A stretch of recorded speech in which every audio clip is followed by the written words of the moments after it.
Welcome, everyone.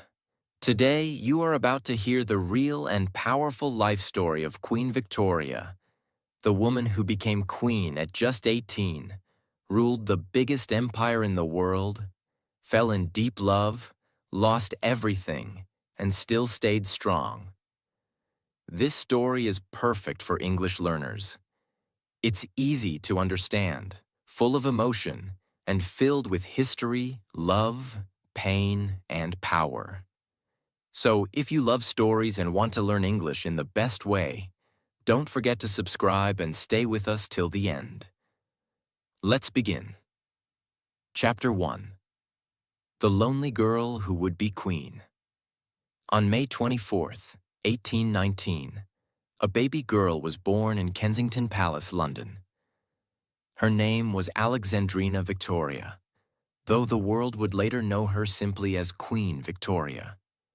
She was not expected to become queen.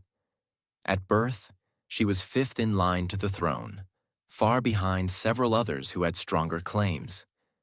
But over time, one by one, those ahead of her either died or had no children.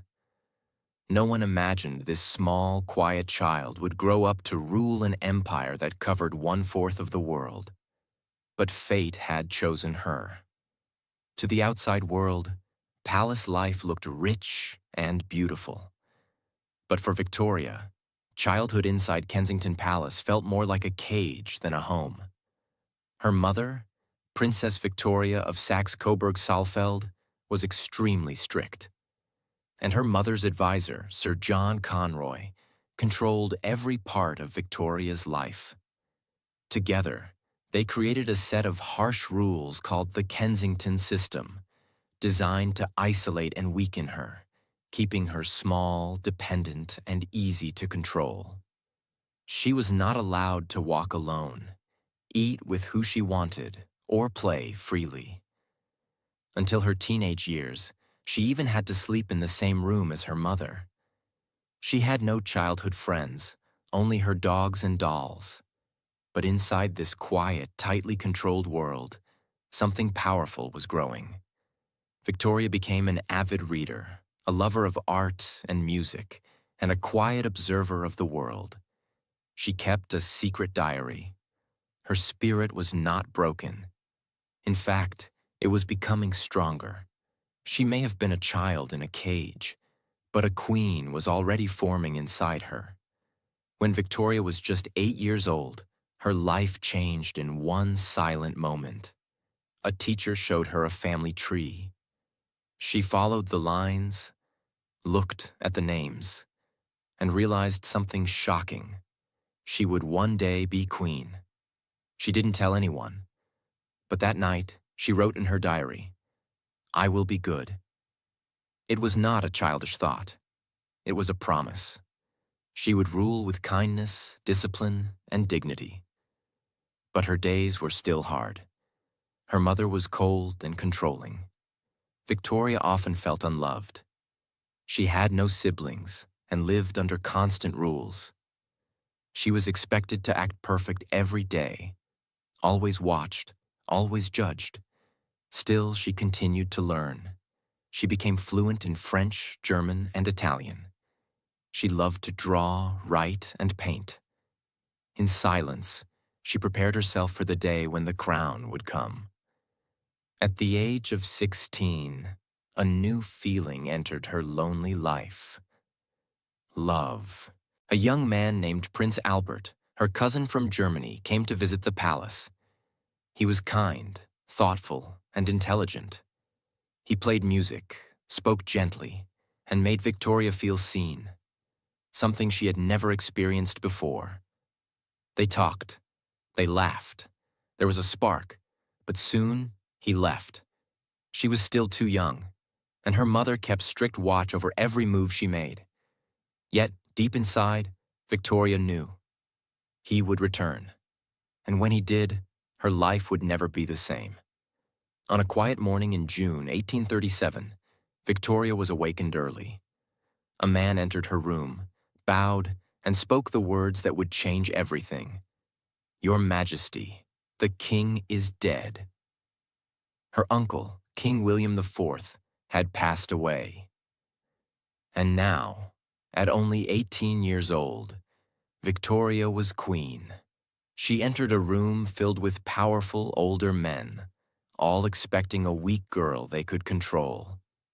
But Victoria stood tall, looked each one in the eye, and spoke with calm confidence. She surprised them all. From that day, she took full control of her life. She moved out of Kensington Palace and into Buckingham Palace, her new royal home. And her first royal act? She removed Sir John Conroy from her life forever. After years of being watched and ruled by others, she was finally free. But freedom came with a heavy weight.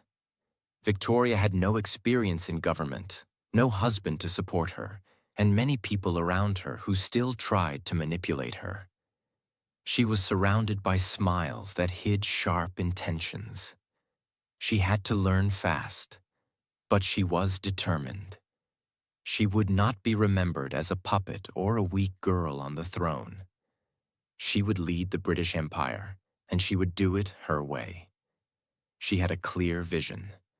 She wanted to be a queen of the people, strong, wise, fair. And she wanted to find love, not just for herself, but to set an example of human connection in a cold, royal world. The small girl once locked in her mother's shadow was gone. Now stood a young woman with a crown, ready to write her own story. Chapter 2. The Queen and Her Love. Prince Albert, the man who touched her soul. Becoming queen was not a celebration. It was a responsibility. Victoria was only 18. The crown sat heavy on her head, but what made it heavier was the isolation she still carried inside her heart. Every decision, every document, every meeting, it was hers to handle. She had no father, no siblings, no close advisors she could truly trust. And even though she had removed Sir John Conroy and escaped her mother's shadow, she was still a young woman alone, running a massive empire where one wrong move could shake the world. She needed someone, not just to rule beside her, but someone to stand beside her heart. One morning, a letter arrived. It was from her uncle Leopold, King of Belgium, the same man who had suggested years ago that Victoria might be a good match for his nephew, Prince Albert. Victoria's heart skipped. She had met Albert before, when she was just 16. He had soft eyes, a quiet voice, and a thoughtful spirit. She never forgot his gentle presence. Now her uncle was reminding her, he is ready to visit again. That night, Victoria couldn't sleep. She didn't know it yet. But she was about to meet the man who would completely change her world. On October 10th, 1839, Albert returned to London. The moment he entered Buckingham Palace, something magical happened. Victoria saw him, and she couldn't stop smiling. She later wrote in her diary, "It was with some emotion that I beheld Albert. It was love at first sight. And for the first time in British history, a queen proposed to a man. Yes, Victoria didn't wait. She asked Albert to marry her. Because she was queen, only she could propose. And she did it boldly, honestly, from her heart. Albert said yes. He loved her too. On February 10th, 1840, Queen Victoria wore a beautiful white gown. A gown so iconic that it started a tradition still followed today. White wedding dresses. Yes, Victoria was the first royal bride to wear all white, symbolizing purity, love, and a new life. As she walked toward the altar, her heart was pounding. Not from fear, but joy. Albert stood waiting, wearing a uniform that made him look like a prince from a storybook. But this was not just a royal marriage. This was real love. When they held hands and said their vows, the entire empire felt it. This wasn't political. This was emotional. After the wedding, Victoria wrote in her diary with overwhelming joy, "I never spent such an evening. My dearest, dear Albert. His great love and affection gave me feelings of heavenly love and happiness I never could have hoped to feel." For once, she wasn't a lonely girl. She wasn't just a queen. She was a wife, a woman in love. But marriage wasn't just romantic. It was a partnership. Albert had no official power. He wasn't king. But he became Victoria's most trusted advisor. He read documents with her, helped her understand politics, guided her when she felt overwhelmed, whispered calm thoughts when the pressure of ruling nearly broke her. He never tried to outshine her. He stood beside her, not in front of her. Victoria once said, "Albert is my everything, my husband, my support, my soulmate, my crown." Together they were unstoppable. In the next 17 years, Victoria and Albert had 9 children. 1. Victoria, the eldest daughter. 2. Albert Edward, later King Edward VII. 3. Alice, 4. Alfred, 5. Helena, 6. Louise, 7. Arthur, 8. Leopold, 9. Beatrice, the youngest. Yes, 9. Their home, Osborne House, was full of laughter, toys, books, and the sweet chaos of royal childhood. Albert loved science, education, and order. Victoria loved emotion, art, and affection. Together, they taught their children discipline and love. They wanted their children to be royal but human, not cold like the royals of the past. But raising 9 royal kids wasn't easy. Victoria often wrote in her diary about post-birth depression, loneliness during childbirth, and struggles as a mother. Yet Albert was always by her side, calming her, supporting her, making her feel strong again. He was not just her husband. He was her anchor. While Victoria was the public face of the monarchy, Albert worked behind the scenes to modernize Britain. He helped improve education, science and technology, worker conditions, public housing, art and culture. He also helped organize the Great Exhibition of 1851, the world's first international expo, showing that Britain was a leader in innovation. This event changed how the world saw the British Empire. Albert was not just a pretty prince. He was a builder of the modern world. Despite the fame, the duty, and the power, Victoria and Albert were still just a man and a woman who loved being together. In the evenings, they would sit and read books, play piano, walk in gardens, laugh about politics, talk about their dreams. Victoria often said, "When I am with Albert, I am just Victoria, not Queen Victoria, just me." Their love was simple but deep. They didn't rule from fear. They ruled from partnership, trust, and devotion. But no love story is perfect forever. Albert had a weak body. He worked too hard, too many long nights, too much stress. And slowly, his health started to fade. Victoria noticed. His hands became colder, his skin pale, his smiles less bright. She begged him to rest. He didn't listen. He said, "There is still so much to fix in this world." She didn't know it yet, but the love of her life was slipping away, and her heart was about to face the deepest pain it had ever known. The year was 1861. Prince Albert was only 42 years old. It started like a normal winter. Albert had been working too much again. His schedule was full of political documents, charity meetings, letters, and more work for the Empire exhibition. He rarely slept. He often skipped meals. His body was tired, but he never stopped. Then, one day, he caught a cold. But it didn't go away. Instead, it got worse. He had chills, fever, body pain. and he looked pale, like the color had been drained from his face. Doctors came. They didn't know what it really was. They guessed typhoid fever, an illness caused by dirty water, but no one could be sure. Victoria stayed by his side. She held his hand. She prayed. She cried in secret. But deep down, she refused to believe he could die. How could he? He was her everything. On December 14th, 1861, the nightmare became real. Albert opened his eyes one last time. He whispered something. Victoria leaned in close. "It is too dark to see," he said softly. And then, he was gone. The love of her life. The man who stood beside her, not above her. Her husband, her best friend, her teacher, her calm, her mirror, gone. The palace turned silent. The empire held its breath. And Victoria? She didn't scream. She didn't collapse. She just disappeared inside herself. From that moment on, Queen Victoria never wore color again. She dressed only in black.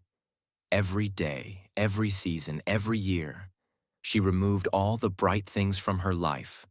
Flowers, music, parties, all gone. Even her curtains were black. Her jewelry was black. Her thoughts were black. She didn't cut her hair. She didn't attend balls. She didn't smile. She became a ghost in a crown. Victoria built a private temple of sorrow inside her heart, and she locked herself in. She moved away from the palace and began spending her time in quiet, hidden homes far from London. Most often she stayed at Osborne House on the Isle of Wight, Balmoral Castle in the Scottish Highlands. She didn't want to be seen.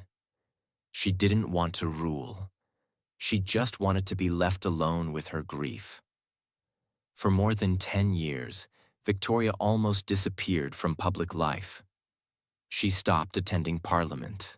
She avoided all major public events. She refused to open Parliament sessions, something every monarch does. The newspapers began to ask, "Where is our queen?" And the people? They began to lose faith in her. For the first time in her reign, the British people were angry.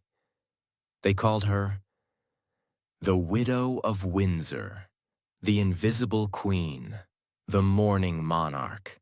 Cartoons mocked her. Critics said she was selfish for hiding. Politicians demanded she do her duty. But they didn't understand. She wasn't just mourning a husband. She was mourning half of herself. Albert had not just been a man in her life. He had been her eyes, her ears, her confidence. Without him, she didn't know who she was anymore. Her children were also grieving. But Victoria, drowned in her own sadness, struggled to comfort them.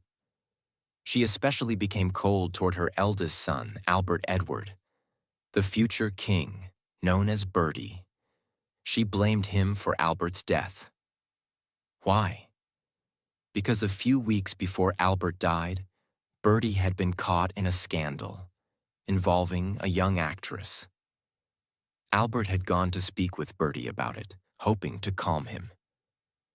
Victoria believed the emotional stress from that visit weakened Albert's health, leading to his death.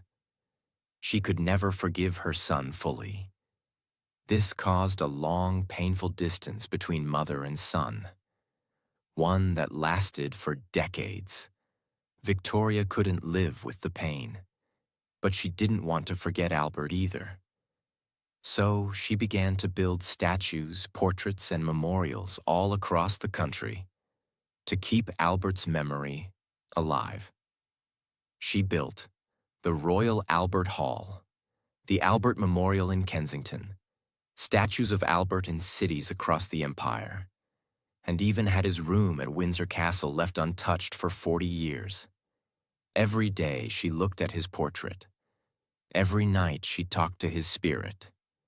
And in her diary, she wrote letters to him for decades after his death. As years passed, The Queen needed someone to help her with small things. A strong Scottish servant named John Brown was sent to assist her at Balmoral Castle. He was loyal, bold, and very protective. He treated her like a human being, not just a queen. He spoke freely, guarded her like a lion, and even scolded her when she forgot to eat or rest. Many believed they were secretly in love. Some even whispered they had married in secret. But no proof ever appeared. Victoria never confirmed it. But she did love him, in her own way. Not like Albert, but as a companion. A reminder that she was still alive. When John Brown died in 1883, Victoria mourned again. She wrote, "He was the best, truest heart that ever beat." After almost 15 years of mourning, something changed. A new prime minister, Benjamin Disraeli, came to power. He was charming, clever, and respectful. But more than that, he made Victoria feel important again. He called her the Empress of the Empire. He reminded her that the people still needed her. Slowly, she returned. She reopened Parliament. She began meeting world leaders. She attended public events. She became visible again. Her sadness was still there. But now, it had become part of her strength. Victoria's return changed everything. Her image became powerful again, not just as a queen, but as a symbol of endurance. She was no longer just a young queen in love. She was a widow, a mother, a survivor, a woman who carried an empire through heartbreak. People began to love her even more. Not because she was perfect, but because she had suffered and still stood tall. She had become the mother of a nation. Chapter 3. Queen of the World, Victoria's rise as Empress of an empire that touched the globe. After years of darkness, mourning, and hiding, Queen Victoria stepped out of her grief. Not because the pain disappeared. It never did. But because something greater pulled her forward. Her country, her people, her destiny. She knew she could not spend her whole life in black clothes and sadness. She had to rise from the ashes, not for herself, but for millions of people across the world who called her Queen. The little girl who once lived in fear, the young woman who once ruled beside her love, was now a strong, mature, unstoppable force, and the world would never be the same again. By the 1870s, Queen Victoria was not just the Queen of the United Kingdom. She was the head of something much bigger, something global. This was the British Empire, the largest empire in human history. It stretched across India, Canada, Australia, South Africa, New Zealand, parts of the Caribbean, parts of the Middle East, large parts of Africa and Asia. The saying at the time was, "The sun never sets on the British Empire." Because no matter where the sun went, some part of her empire was always in daylight. And at the center of it all sat Victoria, a short, aging woman in black, with a deep voice, sharp mind, and iron will. She was the symbol of power, stability, and tradition. But one title was still missing. In 1876, something historic happened. The British government, under Prime Minister Benjamin Disraeli, a close supporter of Victoria, decided to give her a new title, Empress of India. Why India? Because India was considered the jewel of the empire. A land rich in culture, resources, beauty, and history. But it was also deeply controlled by the British. By calling Victoria the Empress of India, Britain wanted to show power and unity. Victoria loved the title. To her, it wasn't just a political move. It was something spiritual. She felt a deep, strange connection to India, even though she had never visited it. She began to fill her palace with Indian art, fabrics, servants, and languages. She even started learning Urdu and Hindi with the help of her Indian attendant, Abdul Karim, who would later become one of the closest people in her life. We'll talk more about him soon. For now, Queen Victoria had gone from a heartbroken widow to a global empress. But Victoria wasn't just ruling over lands. She was also ruling over bloodlines. Her 9 children were not just sons and daughters. They were future kings, queens, and rulers. She arranged strategic marriages that connected her family to almost every royal house in Europe. Her grandchildren married into the German Empire, the Russian Empire, the Greek monarchy, the Norwegian and Swedish royal families, the Spanish throne. Because of this, Victoria became known as the Grandmother of Europe. But these marriages weren't just romantic. They were political weapons, meant to keep peace, create alliances, and grow British influence. Victoria was always watching. She wrote letters to her children and grandchildren almost every day, advising them, warning them, controlling them. Her family tree looked like a royal map of Europe. But this deep connection would later create danger, especially during World War I, when her grandchildren would fight each other from different countries. But that's a story for later. Victoria never joined politics directly, but her presence was powerful. She outlived 7 prime ministers, from Lord Melbourne, her first teacher in politics, to William Gladstone and Benjamin Disraeli, her 2 most famous leaders.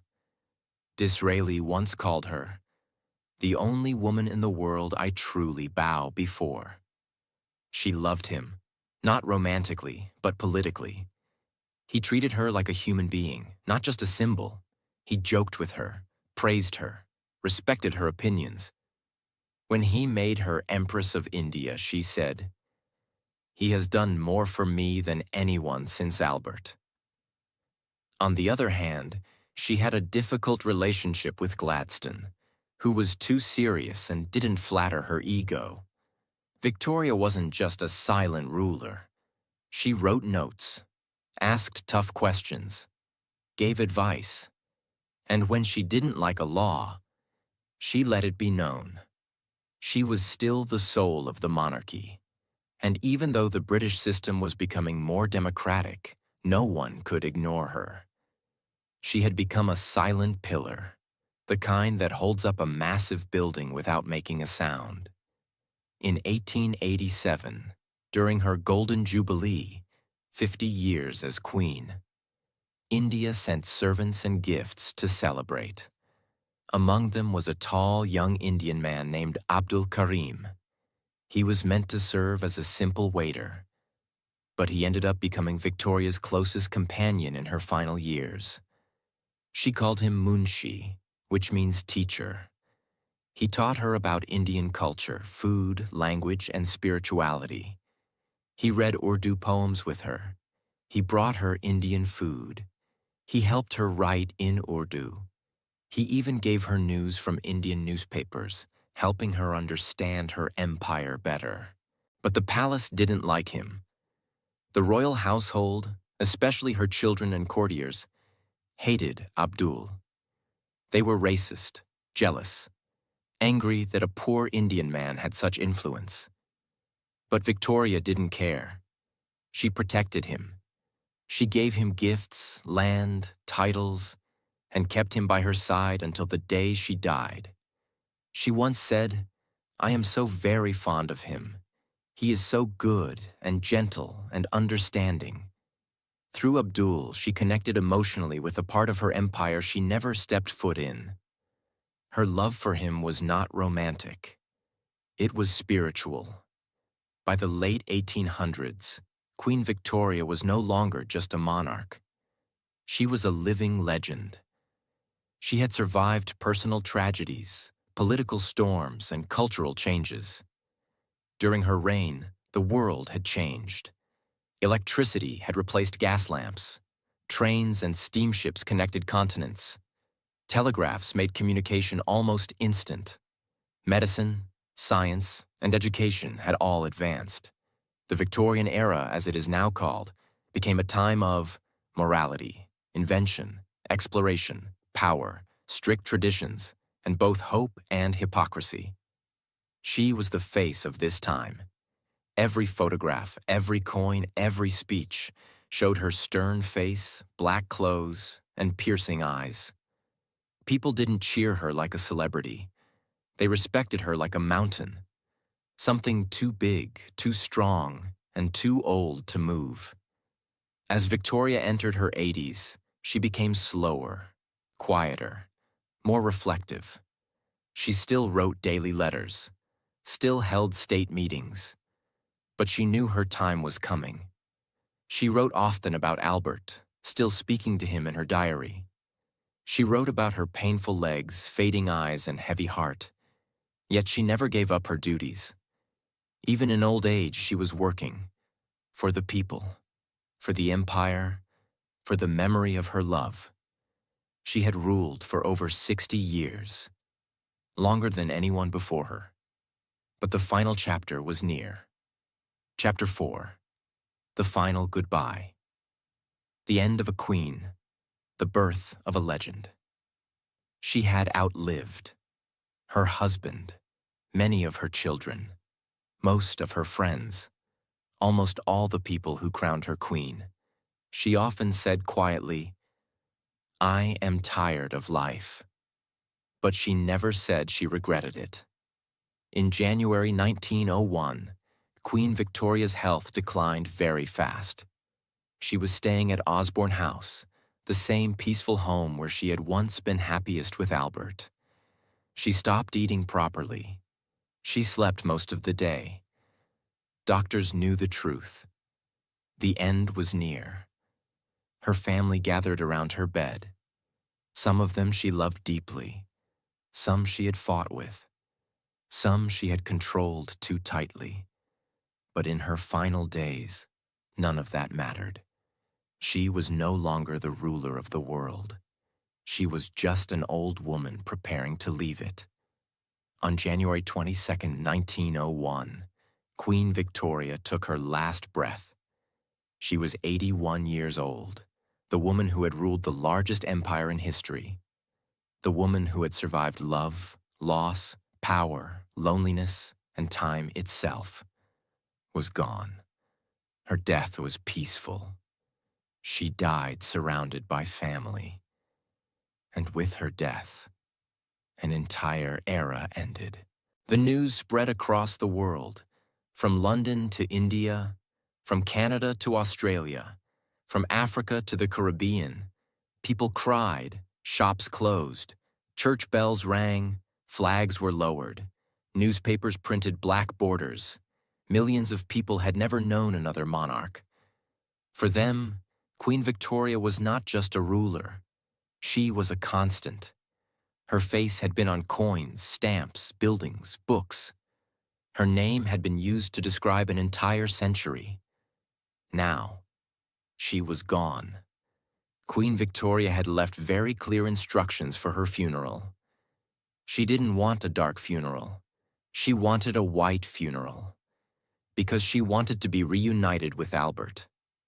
She ordered that Albert's robe be placed beside her, a lock of his hair be placed in her hand, a picture of him be placed near her heart.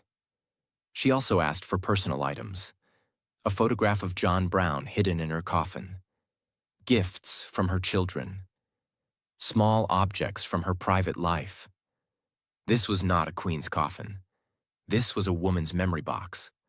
Her coffin was carried slowly, carefully, with respect. Kings, queens, soldiers, and leaders from across the world bowed. The empire she ruled stood still. After her death, her son became king. He ruled under a new name. The world moved forward, but nothing ever felt the same again. Because Queen Victoria had not just ruled Britain, she had defined it. Queen Victoria's legacy is complex. She was not perfect. She lived in a time of empire, control, inequality, and strict rules. But she also left behind something powerful. She proved a woman could rule a global empire. She showed that strength can exist with emotion. She ruled not through fear, but endurance. She survived personal pain without abandoning duty. She turned mourning into dignity. She ruled longer than anyone expected. She loved deeper than most rulers ever dared. She suffered more than the world ever saw. And yet, she stood. Queen Victoria's life teaches something very important. You can be lonely and still be strong. You can be broken and still lead. You can lose everything and still continue. She did not begin as a powerful woman. She became one. Through pain, through love, through responsibility, through time. She didn't chase greatness. Greatness grew around her. At the end of everything, Queen Victoria was not just a queen, an empress, a ruler. She was a lonely child, a loving wife, a grieving widow, a strict mother, a determined woman. Her crown was heavy, but her heart was heavier, and still. She carried both. 5 deep and powerful life lessons from Queen Victoria's biography. 1. Where you start doesn't decide where you end. Victoria was never meant to be queen. She was a small, quiet girl born into a strict household. She was controlled, isolated, and surrounded by rules. She wasn't allowed to walk alone. She had no childhood freedom. People tried to keep her weak and silent. But destiny had other plans. Everyone who was ahead of her in line for the throne either passed away or had no children. And suddenly, she was chosen. At just 18 years old, she stepped into power, and the whole world watched. She proved that no matter how small your beginning is, no matter how trapped or unwanted you feel, you can rise above everything. Lesson: your beginning is not your ending. Even if the world says you're not enough, you can still become something great. 2. Pain will come, but you must still carry on. Victoria experienced deep pain. She lost her one true love, Prince Albert, the only person who truly understood her. When he died, her entire world collapsed. She didn't just lose a husband. She lost her best friend, her teacher, her protector. She fell into deep sadness for years. She wore black for the rest of her life. She disappeared from the public. People thought she would never come back, but she did. She came back stronger, not because the pain went away, but because she learned to carry it and still do her duty.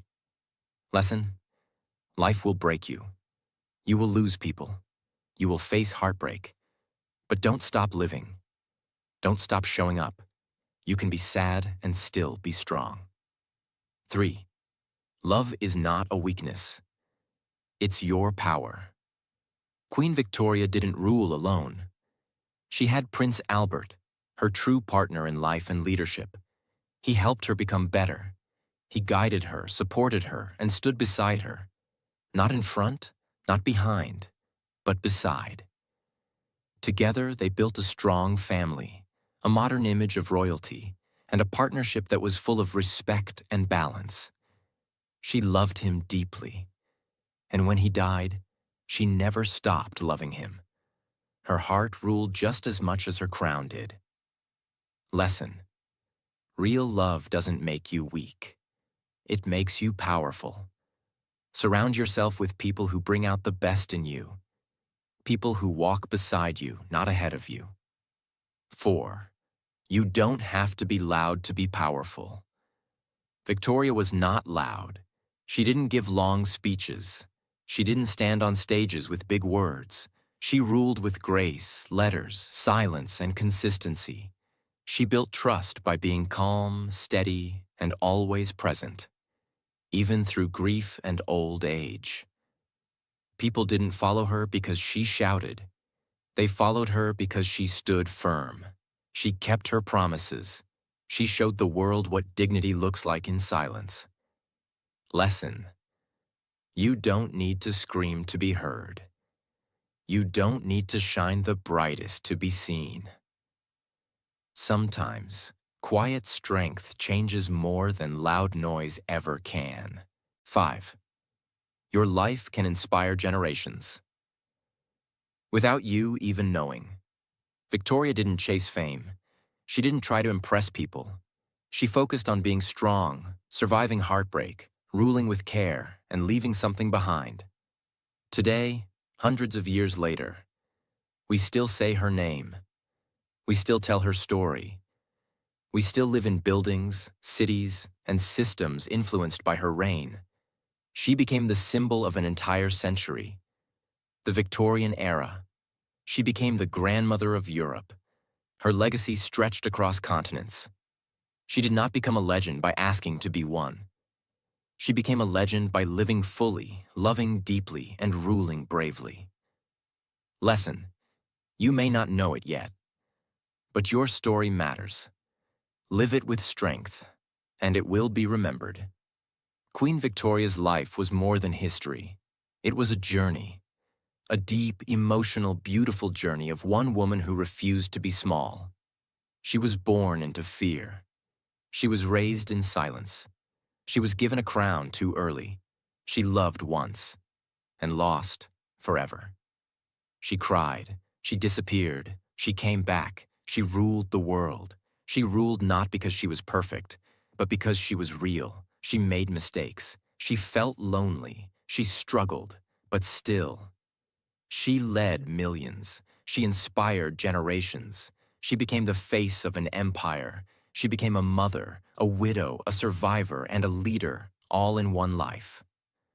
Her voice still echoes, not in her words, but in her example. So if you ever feel too broken, too alone, too ordinary to do something great, remember Queen Victoria. Because she proved, you can start with nothing and build everything. You can lose your heart and still lead with your soul. You can feel forgotten and still make history.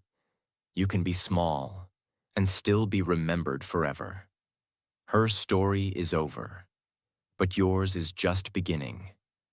If this story moved you, helped your English, or opened your heart, don't forget to subscribe. This is not the end. This is just one of many true stories that will help you. Learn English in a powerful way. Understand real history. Feel strong, motivated, and inspired. Thank you for watching. Thank you for learning. And remember, even a lonely girl can become a queen. And even you can become unforgettable.